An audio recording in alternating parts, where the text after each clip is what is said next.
Assalomu alaykum yaxshilar. Hozir men sizlarga SAT geometriyadan ko'pchilik adashadigan misolni oson yechimini o'rgataman. Xo'p, demak, qaranglar. Area of rectangle banner. Demak, to'rtburchak bannerning yuzi 2661 inch kvadrat. Bannerning uzunligi x.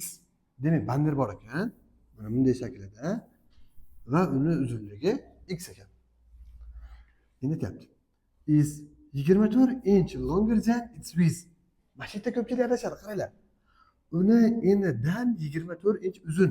Demak, bu enidan 24 inch ko'p ekan. Demak, eni x minus 24 bo'ladi.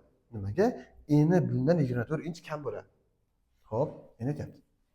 Qaysi tenglama ifodalaydi bu holatni? Demak, qaranglar. Yuzi 2661 barobar nima qilamiz? Enini bo'yiga ko'paytiramiz. Demak, x ko'paytiraman, x minus 24 ga.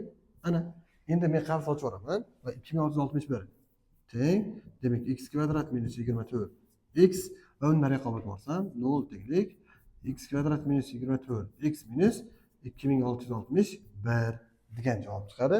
Demak, javob A javob.